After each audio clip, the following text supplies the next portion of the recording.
Our region's business is sponsored by PNC for the achiever in us all, and by Fregasso Financial Advisors. How different could your life be? Fee-based investment management securities offered through LPL Financial, member FINRA SIPC. Our region's business. Innovation, transformation, momentum, improving our communities and driving technologies that will shape our region for generations. The collaboration that brings vitality, prosperity, and life to living. Stay with us for the coming half hour as we examine in depth our region's business. Now, here's your host, Bill Flanagan. Today on Our Region's Business, Duquesne University's growing global outreach, plus a helping hand in the United Kingdom for companies interested in expanding across the pond. But first, some sage advice about cracking the world's second largest economy, China. Daniel Joseph is PNC's Global Advisor on Foreign Trade in China, and welcome. Good to see you. Thank you. It's great to be here. And I should mention, welcome home. Pittsburgh boy, travels the world and winds up back in Pittsburgh. Right, winds up at PNC. It was a great break to be able to continue to do China-related work and then do it from my home base here in Pittsburgh. Really cool. For people who don't know, this whole global advisory group is something new at PNC. Yeah, started in the third quarter of last year. Our role is really to help PNC clients do business overseas. We're focusing initially on the emerging markets of Asia, China, India, South Korea, and the ASEAN nations.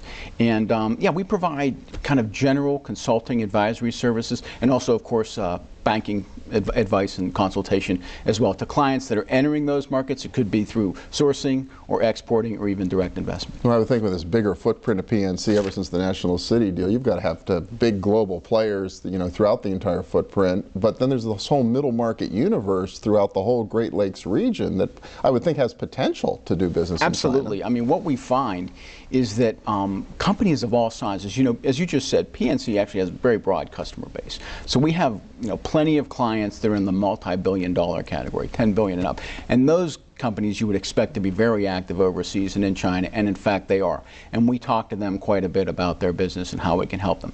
But also in the middle market, from less than $1 billion and really all the way down to $10 million.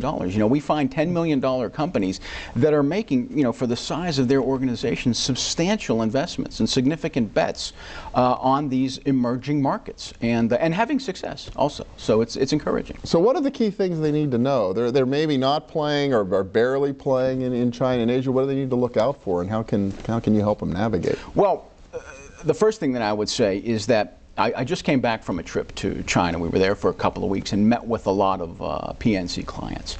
And the overall, if I had to describe the mood of the managers of those organizations over there, it would be optimism. I mean, things are going pretty well for most companies. Interestingly, the vast majority of the companies we talk to are not really using China as an export platform. It's kind of the term that is often used as China 2.0, the new China, as China kind of transitions its economy. I mean, its traditional export markets, the United States, Europe, Japan, and whatnot, how much more can they penetrate those markets? The growth in those markets just isn't going to be there. So to keep growing, China has to generate internal demand. And they've actually been doing a pretty good job of that. And that is certainly what we heard from the companies we talked to.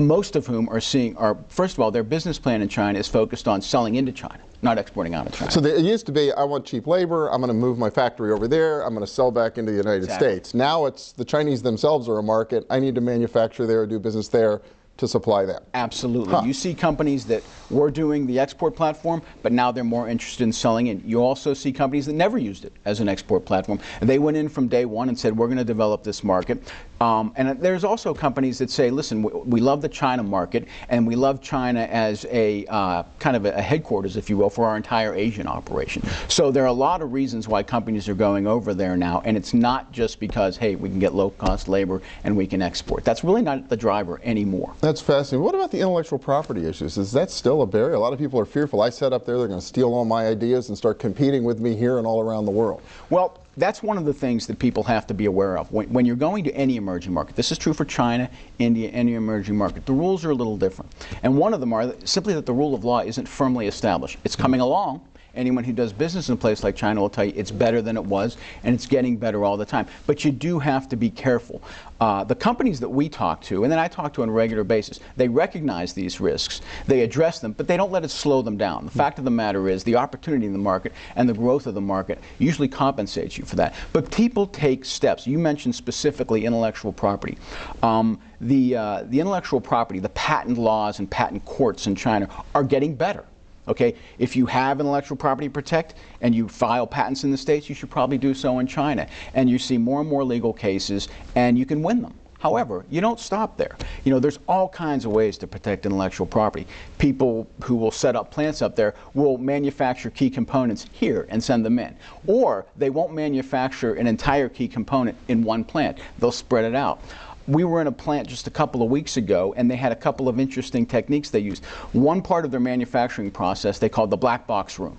Okay, no one in their plant gets to go in there, and that equipment was shipped in from the States, and nobody gets to know how it works. It's the black box room, that portion of their chemical process. They also have raw materials that come in on a coded basis. Nobody knows what the code is. You just put that coded chemical in at the right time. So you see all kinds of creative ways to address that issue. But you know, the fact of the matter is that your competitors in China, well, particularly in China, but anywhere, they're going to find your product and they're going to try to learn from it. That's the nature of business. You're better off staying ahead, protecting yourself, but getting into the market, staying ahead, continuing to innovate. That's what's going to help you win the market. Not just saying, well, I'm not going to play because I can't control all the rules. Well, and you have to believe that the opportunity is so big and the growth is big that even if it costs you more to do business this way, in the long run, you're going to come out ahead. Absolutely. And, you know, a number of the companies that I talked to just this last time I was in China, here's what they said.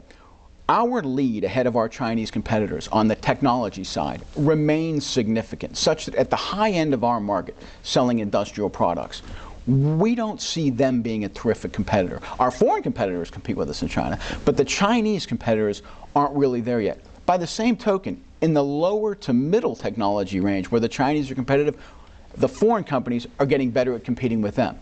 They're learning how to play the low-cost game. Okay, they're learning how to tailor certain products for that end of the market that doesn't have the higher requirements and shops just on price. So it is to an extent the opposite of what you think. You got foreign companies going over there with a technology advantage, maintaining that advantage, and then going after the low end of the market. Very fascinating. Well, we could go on and on. It is, after all, the world's second largest economy, so we'll just have to have you back at some point, and we'll dig into another issue around China and doing business over there. Dan Joseph, from PNC's Global Advisor on Foreign Trade. Thank you so much. Thanks for having me. I really enjoyed it. It was really fun. Yeah. Next up, from Asia to Europe, a helping hand in the United Kingdom. Stay with us.